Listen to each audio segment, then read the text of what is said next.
دربار میں حاضر ہے ایک بندہ آوارہ۔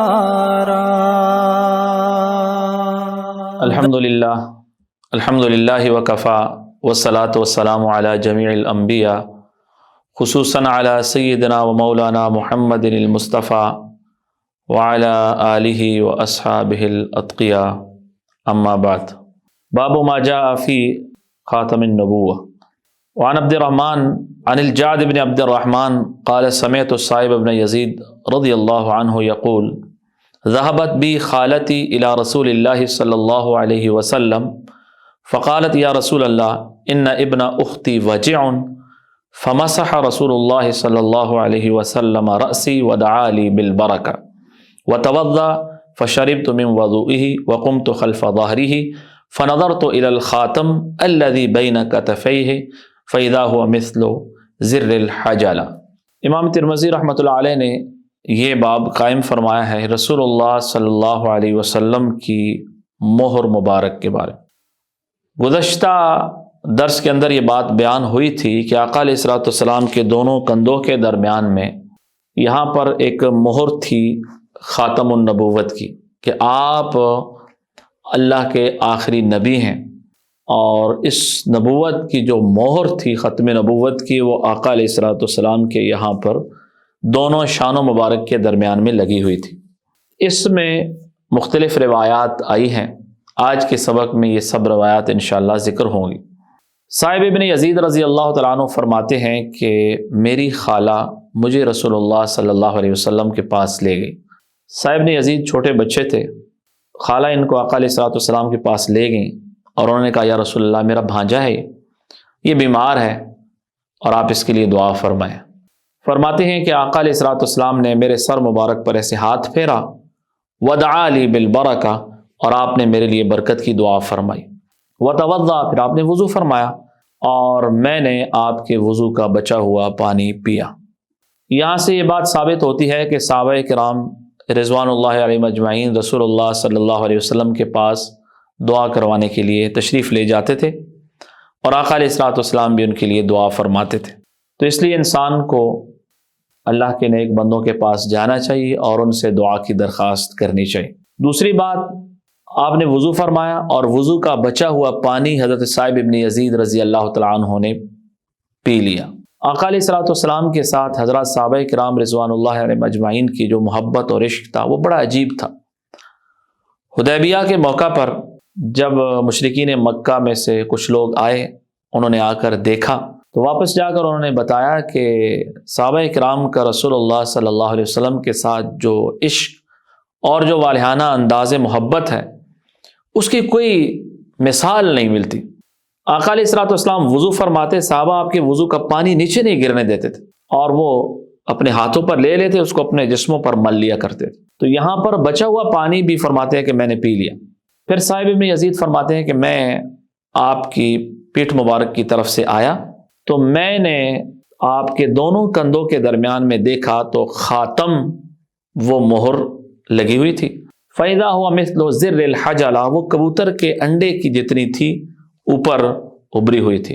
حضرات صحابہ کرام رضوان اللہ علیہ مجمعین نے مختلف الفاظ سے اس کو بیان فرمایا کہ وہ مہر آپ کے جسم مبارک پر یہاں تھوڑا سا گوشت کا حصہ اوپر اٹھا ہوا تھا، اور وہ کسی نے کبوتر کے انڈے کی ساتھ مشابہت دی، کسی نے اور مختلف جو جس نے جیسے سمجھا اس نے بیان فرما دیا۔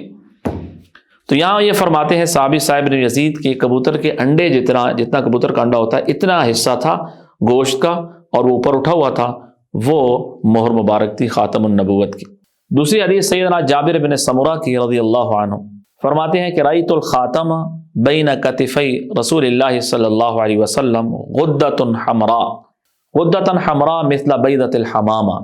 فرماتے ہیں کہ میں نے آقا علیہ الصلوۃ والسلام کے دونوں کندھوں کے درمیان میں سرخ رنگ کا ایک گوشت کا حصہ دیکھا جو کبوتر کے انڈے کی مقدار کے برابر تھا۔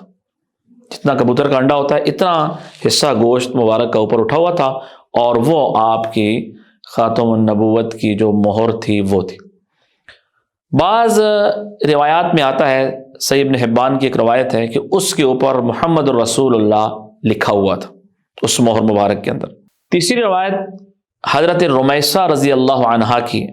حضرت رمیسہ فرماتی ہیں کہ حضرت سعد بن معاذ رضی اللہ تعالیٰ عنہ جس دن شہید ہوئے اس دن میں آقا علیہ الصلوۃ والسلام کے پاس تھی، اور حضرت سعد بن معاذ رضی اللہ تعالیٰ عنہ یہ انصار میں سے وہ صحابی ہیں کہ جب آقا علیہ الصلوۃ والسلام نے حضرت مصعب بن عمیر رضی اللہ تعالیٰ عنہ کو بھیجا مکہ مکرمہ سے مدینہ منورہ ہجرت سے پہلے، تو حضرت مصعب بن عمیر رضی اللہ تعالیٰ عنہ جب تشریف لے گئے تو انہوں نے جا کر مدینہ منورہ میں دعوت دی، تو اس دعوت پر بہت سے لوگ مسلمان ہوئے، ان میں حضرت سعد بن معاذ رضی اللہ تعالیٰ عنہ بھی مسلمان ہوئے، اور سعد بن معاذ اپنے قبیلے کے سردار تھے۔ جب یہ مسلمان ہوئے اپنے قبیلے والوں کو جمع کیا اور سب کو دعوت دی، اسی دن پورے کا پورا قبیلہ ان کا مسلمان ہو گیا۔ حضرت سعد بن معاذ رضی اللہ تعالیٰ عنہ کو یہ اعزاز حاصل ہوا کہ وہ ایک تو ان کی وجہ سے پورا ان کا خاندان مسلمان ہوا، دوسرا آقا علیہ الصلوۃ والسلام کے ساتھ بدر احد تمام غزوات میں شریک رہے۔ جس دن غزوہ خندق ہوا تو غزوہ خندق میں ان کو ایک تیر لگا اور اس تیر سے ان کو ایک زخم آ گیا۔ اس کے بعد انہوں نے دعا فرمائی کہ یا اللہ، آپ کو پتہ ہے کہ مجھے زندگی پسند ہے، اور اس لیے پسند ہے کہ میں تیرے محبوب صلی اللہ علیہ وسلم کے دشمنوں کے خلاف جہاد کروں، ان مکہ کے مشرکوں کے خلاف جنہوں نے تیرے محبوب صلی اللہ علیہ وسلم کو ان کے پاک شہر سے نکالا ہے۔ یا اللہ، اگر آقا علیہ الصلوۃ والسلام کے ساتھ مشرکین مکہ کے اور لڑائیاں باقی ہیں تو مجھے زندہ رکھ، اور اگر اور لڑائیاں نہیں ہیں تو پھر مجھے اسی بیماری میں مجھے وفات دے۔ چنانچہ اسی خندق کے کچھ دنوں بعد ان کا یہ جو زخم تھا وہ دوبارہ اس سے خون نکلا، اور اسی میں سعد بن معاذ رضی اللہ تعالیٰ عنہ شہید ہوئے۔ سن 5 ہجری میں 37 سال کی عمر تھی جب سعد بن معاذ رضی اللہ تعالیٰ عنہ کا وصال ہوا، اور آقا علیہ الصلوۃ والسلام خود جنازے میں شریک ہوئے، اور آپ نے فرمایا کہ اہتز عرش الرحمن لموت سعد بن معاذ، سعد بن معاذ کے موت کی وجہ سے اللہ کا عرش خوشی سے جھوم گیا۔ تو یہ حضرت رمیسہ فرماتی ہے کہ جس دن حضرت سعد بن معاذ رضی اللہ تعالیٰ عنہ کا وصال ہوا اس دن میں آقا علیہ الصلوۃ والسلام کے ساتھ تھی، اور آپ نے اس پر یہ جملہ فرمایا کہ سعد بن معاذ کی وجہ سے اللہ کا عرش جھوم گیا ہے خوشی سے۔ فرماتی ہے کہ میں آپ کے اتنے قریب تھی کہ اگر میں چاہتی تو آپ کی اس خاتم کو، اس مہر کو میں بوسہ اس کا دے سکتی تھی، اتنے قریب تھی، کیونکہ چھوٹی بچی تھی اس وقت میں، تو کہا میں آپ کے اتنے قریب تھی۔ تیسری حدیث سیدنا علی رضی اللہ تعالیٰ عنہ سے، امیر المؤمنین سیدنا علی المرتضیٰ کرم اللہ وجہہ پھر ارشاد فرماتے ہیں، جب آقا علیہ الصلوۃ والسلام کا تذکرہ فرماتے اور آپ کے حلیہ مبارک کو بیان فرماتے تو اس میں ایک لمبی حدیث تھی جو پیچھے گزر چکی ہے، اس میں ایک لفظ یہ تھا کہ بین کتفیہ خاتم النبوہ وہو خاتم النبیین، کہ آقا علیہ الصلوۃ والسلام کے دونوں کندھوں کے درمیان میں خاتم النبوت کی مہر تھی، اور آپ خاتم النبیین تھے، آپ اللہ کے آخری نبی تھے۔ چوتھی حدیث سیدنا عمر بن اخطب الانصاری رضی اللہ تعالیٰ عنہ سے، وہ فرماتے ہیں قال علی رسول اللہ صلی اللہ علیہ وسلم یا ابا زید، مجھے رسول اللہ صلی اللہ علیہ وسلم نے فرمایا کہ اے ابو زید ادنو منی، قریب آ جاؤ۔ میں قریب آیا، فامسح ظہری، تو فرمایا کہ میرے قریب آؤ، میں آپ کی پیٹھ پر فامسح ظہری، میری پیٹھ پر ہاتھ پھیرو، فمسحت ظہرہ، تو میں نے آپ کی پشت مبارک پر ایسے ہاتھ لگایا، فوقت اصابعی علی الخاتم، تو میری انگلیاں ایسے لگیں آپ کی اس مہر کو۔ تو شاگردوں نے پوچھا وما الخاتم، وہ مہر کیا تھی؟ قال شعرات مجتمعات، ایسے محسوس ہوتا ہے جیسے بالوں کا ایک گچھا ہے۔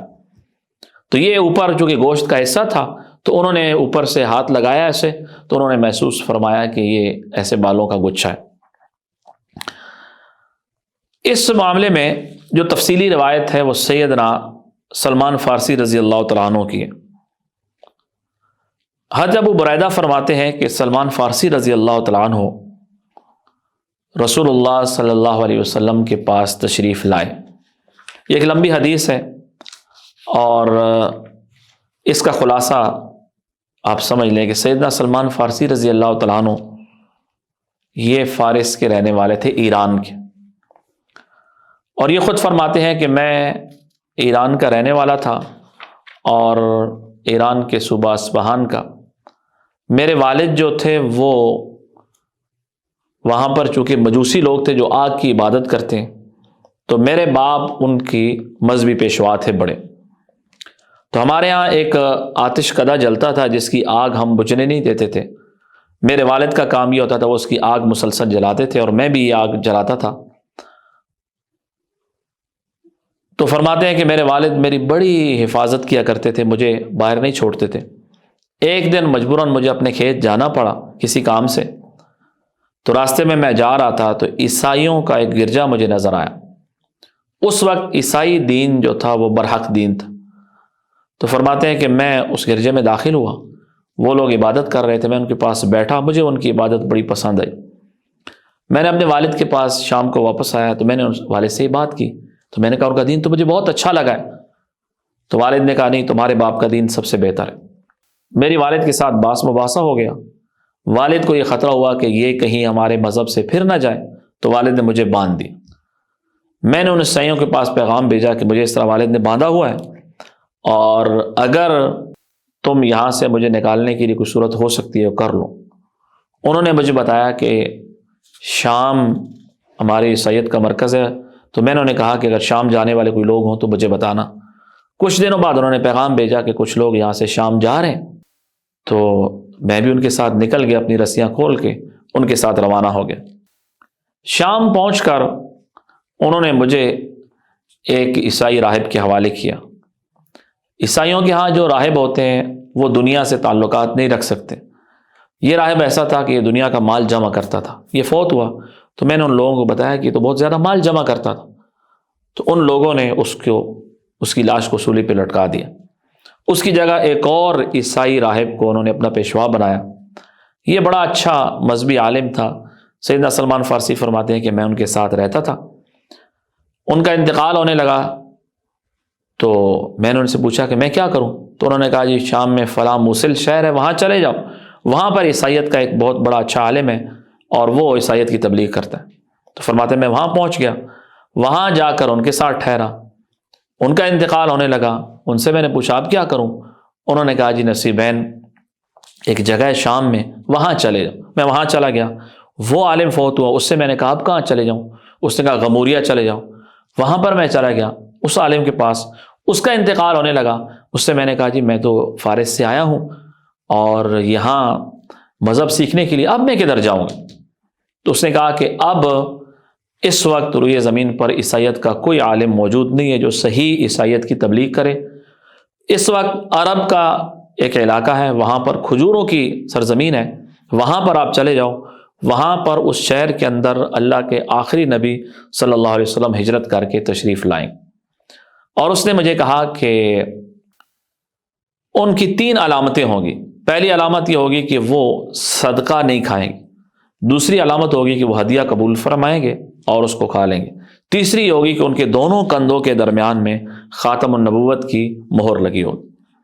فرماتے ہیں کہ میں وہاں سے نکلا، کچھ لوگ عرب جا رہے تھے، میں نے ان کہا مجھے ساتھ لے جاؤ، میرے پاس کچھ گائے اور بکریاں تھیں، مجھے وہاں پہنچا دو۔ انہوں نے کہا ٹھیک ہے۔ انہوں نے جا کر میری گائے اور بکریاں بھی لے لیں اور ایک میرے ساتھ دھوکہ یہ کیا کہ مجھے مکہ مکرمہ میں جا کر فروخت کر دی۔ مکہ مکرمہ میں جب میں نے دیکھا کھجوروں کے درخت تو موجود ہیں، لیکن مجھے خطرہ ہوا کہ شاید یہ وہ جگہ نہ ہو۔ اتفاقاً میں جس آقا کے پاس تھا اس کے پاس بنو قریظہ مدینہ منورہ کے ایک یہودی آیا، اس نے مجھے خرید لیا اور خرید کر مجھے وہ مدینہ منورہ لے آیا۔ جب میں نے مدینہ منورہ کو دیکھا تو اب مجھے یقین آ گیا کہ یہ وہی جگہ ہے۔ اب اس کے بعد فرماتے ہیں کہ ایک دن ایسا ہوا کہ میں اپنے یہودی آقا کے باغ میں کھجور کے درخت سے کھجوریں اتار رہا تھا، تو اس کے پاس اس کا ایک چچا زاد بھائی آیا اور اس نے انصار مدینہ کے بارے میں تذکرہ کیا کہ انصار مدینہ اس طرح قباء میں جمع ہے اور ایک شخص کے آس پاس، اور یہ کہتے ہیں کہ اللہ کا نبی ہے۔ وہ آپس میں بات کر رہے تھے، تو میں جلدی سے فوراً نیچے اترا درخت سے. تو میں نے اسے کہا تو کیا کہہ رہے تھے؟ تو میرے مالک کو غصہ آ گیا، اس نے مجھے تھپڑ مارا کہ تمہیں کیا لگے، تم جاؤ کام کرو. تو فرماتے ہیں اب میرے دل میں تڑپ پیدا ہوئی. اب اس کے بعد آگے والا واقعہ اسی حدیث کے اندر موجود ہے. فرماتے ہیں کہ جاء سلمان فارسی الی رسول اللہ صلی اللہ علیہ وسلم حین قدم المدینہ بمائدہ. اب فرماتے ہیں کہ سب سے پہلے میں آقا علیہ الصلوۃ والسلام کے پاس کچھ کھجوریں لایا، اور آپ اس وقت تشریف فرما تھے قباء میں. تو آپ نے پوچھا کیا ہے؟ تو میں نے کہا یا رسول اللہ یہ کھجوریں ہیں اور صدقہ کی. تو آپ نے فرمایا ان صحابہ کو ان کو دے دیں، ہم صدقہ نہیں کھاتے. تو فرماتے ہیں کہ میں نے دل میں یہ سوچ لیا کہ وہ جو شام کے عیسائی عالم نے مجھے بات بتائی تھی وہ ایک بات تو پوری ہوگی، ایک علامت کہ آپ نے صدقہ تناول نہیں فرمایا. دوسرے دن پھر آیا یا 2-4 دن بعد، اور پھر آپ کے پاس کھجوریں لائی. تو آپ نے پوچھا سلمان یہ کیا ہے؟ تو یا رسول اللہ یہ ہدیہ ہے. تو آپ نے خود تناول فرما دیا، صحابہ کو بھی دیا. تو فرماتے ہیں کہ دوسری علامت بھی پوری ہوگی. اس کے بعد پھر یہ ہوا کہ ایک دفعہ آپ بقیع میں ایک جنازے میں تشریف فرما تھے. سلمان فارسی فرماتے ہیں کہ میں آپ کے سامنے بیٹھا تھا، تو آقا علیہ الصلوۃ والسلام کے سامنے سے اٹھ کر میں پیچھے آیا تو آپ سمجھ گئے. آپ نے اپنے کندھے مبارک سے چادر کو ہٹایا تو میں نے دیکھا تو وہاں پر آپ کی خاتم النبوت کی مہر موجود تھی، اور میں نے اس کو بوسہ دیا اور میری آنکھوں سے آنسو جاری ہو. آپ نے پوچھا کیا بات ہے؟ تو میں نے سارا تفصیل سے قصہ بیان فرمایا. میں نے کہا یا رسول اللہ میں اس طرح ایران سے نکلا ہوں اور شام سے ہوتے یہاں تک پہنچ گیا. حدیث کا ترجمہ دیکھیں اور پھر اس میں کچھ اور باتیں وہ آگے آ رہی ہیں. جاء سلمان فارسی الی رسول اللہ صلی اللہ علیہ وسلم. سیدنا سلمان فارسی تشریف لائے رسول اللہ صلی اللہ علیہ وسلم کے پاس حین قدم المدینہ، جب آپ مدینہ منورہ تشریف لائے، بمائدہ، اور کچھ دسترخوان انہوں نے لایا، علیہ رطب، جس میں تازہ کھجور تھی. فوضع بین یدی رسول اللہ صلی اللہ علیہ وسلم، انہوں نے آقا علیہ الصلوۃ والسلام کے سامنے رکھی. آپ نے فرمایا یا سلمان ما ھذا، یہ کیا ہے؟ یا رسول اللہ صدقۃ علیک وعلی اصحابک، یا رسول اللہ یہ صدقہ ہے جو آپ پر اور آپ کے صحابہ پر. فرمایا ادفعها، ان کو دے دے، فإنا لا ناکل الصدقہ، آپ نے فرمایا کہ ہم صدقہ نہیں کھاتے. فرمایا فرفع، انہوں نے اٹھا لیا. فجاء الغد بمثلی، اگلے دن پھر لائے. فوضعوا بین یدی رسول اللہ صلی اللہ علیہ وسلم، حضور کے سامنے رکھ دیا. آپ نے پوچھا ما ھذا یا سلمان، سلمان یہ کیا ہے؟ یا رسول اللہ ھذی ھدیۃ لک، آپ کے لیے ہدیہ ہے. آپ نے فرمایا صحابہ کو ابسطوا، دسترخوان بچھاؤ، اور آپ نے تناول فرما دیا. ثم نظر الی الخاتم علی ظہر رسول اللہ صلی اللہ علیہ وسلم، پھر آپ کی خاتم جو آپ کی پیٹھ مبارک پر تھی وہ انہوں نے دیکھی. فآمن بہ، تو سلمان فارسی رضی اللہ تعالیٰ عنہ ایمان لیا. اب اس کے بعد سلمان فارسی رضی اللہ تعالیٰ عنہ یہود کے چونکہ غلام تھے تو اس لیے فرماتے ہیں کہ بدر میں، احد میں ان جنگوں میں شریک نہیں ہو سکا. پھر ایک دفعہ آقا علیہ الصلوۃ والسلام کے پاس میں آیا تو آپ نے فرمایا کہ تم اپنے مالک سے یہ طے کر لو کہ اسے بتاؤ کہ کتنے پیسے تم مانگتے ہو، وہ پیسے تم اسے دے دو اور وہ تمہیں بدلے میں آزاد کر دے. سیدنا سلمان فارسی نے فرمایا ٹھیک. چنانچہ اپنے آقا کے پاس گئے، اسے کہا کہ کچھ رقم مقرر کر دو، وہ رقم میں آپ کو کما کے دے دیتا ہوں اور تم آزاد ہو، مجھے آزاد کر دو. تو مالک چونکہ یہودی تھا اس نے کہا کہ ایسا کرو 300 درخت کھجوروں کے لگاؤ، اور جب وہ تیار ہو جائیں فصل دینا شروع کریں ایک، اور دوسرا 40 اوقیہ سونا، اور 40 اوقیہ سونا تقریباً ہم نے جو حساب لگایا وہ 420 تولہ بنتا ہے، تقریباً 8-8.5 کروڑ روپے کا. اتنا سونا لا کر دو اور 300 درخت کھجوروں کے لگا دو، اس کے بعد تم آزاد ہو. یہ ایسی شرط تھی گویا کہ تقریباً ناممکن تھی. سلمان فارسی رضی اللہ تعالیٰ تشریف لائے آقا علیہ الصلوۃ والسلام کے پاس. آپ نے فرمایا کہ جاؤ جگہ مقرر، اسے کہو مالک کو جگہ بتائے. چنانچہ اس مالک نے جگہ بتائی. آقا علیہ الصلوۃ والسلام نے انصار مدینہ سے فرمایا بھائی کھجور کے چھوٹے چھوٹے جو درخت ہوتے ہیں وہ لے آؤ. تو سب صحابہ نے لائے. تو آپ نے اپنے دست مبارک سے 300 درخت جو ہے وہ اپنے ہاتھ مبارک سے لگا دی. 1 سال بھی پورا نہیں ہوا تھا کہ سارے درخت بڑے ہو گئے اور ان پر پھل آ گئے. ایک درخت ایسا تھا جو بڑا نہیں ہو رہا تھا، تو آپ نے پوچھا کیا بات ہے؟ تو سیدنا عمر رضی اللہ تعالیٰ نے فرمایا کہ یا رسول اللہ یہ درخت میں نے لگایا تھا۔ آپ نے اس کو بھی اتارا اور دوبارہ اپنے ہاتھ مبارک سے لگایا اور 300 کے 300 درختوں پر ایک ہی سال کے اندر پھل آ گیا۔ حالانکہ کھجور کا درخت کئی سالوں بعد جا کر وہ پھل دیتا ہے۔ تو یہ آقا علیہ الصلوۃ والسلام کا معجزہ ظاہر ہوا کہ آپ کے دست مبارک سے لگے ہوئے کھجور کے درختوں نے ایک ہی سال کے اندر پھل دیا۔ پھر فرماتے ہیں کہ آقا علیہ الصلوۃ والسلام کے پاس کسی شخص نے ہدیے کے طور پر تھوڑا سا سونا بھیجا، تو آپ نے فرمایا جاؤ یہ مالک کو دے دو۔ میں نے کہا یا رسول اللہ تو بہت تھوڑی مقدار میں۔ فرمایا جاؤ لے جاؤ۔ فرماتے ہیں کہ جا کر میں نے تولا، بالکل پورا نکلا، چنانچہ مالک کو دیا۔ اس کے بعد مالک نے ان کو آزاد فرما دیا۔ پھر جب غزوہ خندق ہوا تو غزوہ خندق کے موقع پر جو خندق کھودی گئی وہ سیدنا سلمان فارسی رضی اللہ تعالیٰ عنہ کے مشورے سے کھودی۔ انہوں نے فرمایا کہ یا رسول اللہ ہم ایسے کرتے تھے ایران میں، جب دشمن بہت زیادہ ہو تو شہر کے باہر خندق کھود دیتے تھے، اور خندق کھودتے ہوئے عجیب ایک واقعہ پیش آیا کہ ایک ایسی چٹان آ گئی جس کو کوئی نہیں کھود سکتا تھا۔ وہ سلمان فارسی رضی اللہ تعالیٰ عنہ جہاں پر تھے اس میں آ گئی۔ تو آقا علیہ الصلوۃ والسلام نے پھر اس اپنے دست مبارک سے اس کو بھی توڑا۔ اس میں یہ مسئلہ آ گیا کہ جب افراد تقسیم ہو رہے تھے تو ہر صحابی کی خواہش تھی کہ سلمان فارسی ہمارے ساتھ ہوں۔ انصار مدینہ نے فرمایا کہ یہ ہمارے ساتھ ہوں گے، مدینہ کے باشندے ہیں۔ مہاجرین نے کہا یہ ہجرت کر کے آئے۔ تو آپ نے فرمایا کہ سلمان منا اہل البیت، حضرت سلمان ہمارے اہل بیت میں سے۔ تو یہ ایک عجیب ان کو اعزاز حاصل ہے کہ وہ ایران سے تشریف لائے اور آقا علیہ الصلوۃ والسلام نے ان کو اپنے اہل بیت میں شمار کیا۔ تو یہاں پر فرماتے ہیں کہ کان للیہود، سلمان فارسی یہود کے غلام تھے، فاشتراہ رسول اللہ صلی اللہ علیہ وسلم بکذا وکذا درہم، اتنے درہم کا آقا علیہ الصلوۃ والسلام نے ان کو خریدا۔ وہ 300 درخت تھے، علی ان یغرس لہم نخیلا، کھجور کے درخت بھی لگائیں گے، فیعمل سلمان فی، سلمان ان میں کام کریں گے، حتی تطعم، یہاں تک کہ اتنے ہو جائیں کہ ان کا پھل کھایا جائے۔ آقا علیہ الصلوۃ والسلام نے وہ درخت بھی لگائے۔ ایک درخت غرس عمر، حضرت عمر رضی اللہ تعالیٰ نے لگایا تھا، فحملت النخل من عامها، اسی سال ان تمام درختوں پر پھل آ گیا۔ ولم تحمل نخلا، ایک پر نہیں آیا۔ آپ نے پوچھا ما شان هذه النخلا، اس پر کیوں نہیں پھل آیا؟ حضرت عمر نے کہا یا رسول اللہ انا غرستها، اس کو میں نے اپنے ہاتھ سے لگایا تھا۔ چنانچہ آقا علیہ الصلوۃ والسلام نے فنزعها، اس کو اتارا، توڑا، فغرسها، پھر دوبارہ لگایا، فحملت من عامی، اسی سال کے اندر اس پر بھی پھل آ گیا۔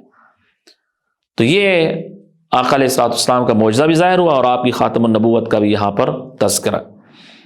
7ویں حدیث ہے سیدنا ابو سعید خدری رضی اللہ تعالیٰ عنہ کی، فرماتے ہیں کہ کان فی ظہرہ بضعۃ ناشزہ، آپ کی پیٹھ مبارک پر گوشت کا ایک ٹکڑا ابھرا ہوا تھا اور وہ آپ کی خاتم النبوت کی مہر تھی۔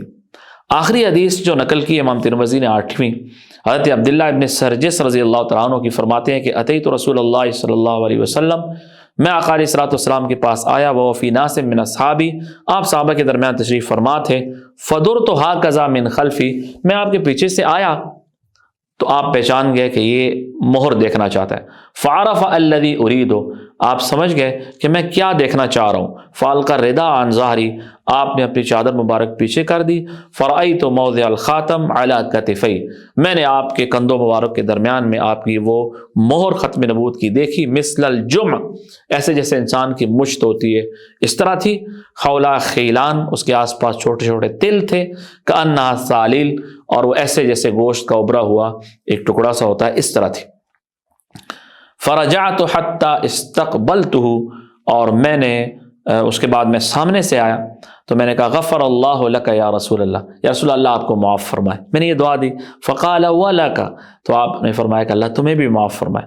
تو لوگوں نے کہا استغفر لک رسول اللہ صلی اللہ علیہ وسلم، حضور نے تو آپ کے لیے استغفار کیا، تو میں نے کہا نعم ولکم، آپ نے میرے لیے بھی کیا اور تمہارے لیے بھی آپ نے استغفار فرمایا۔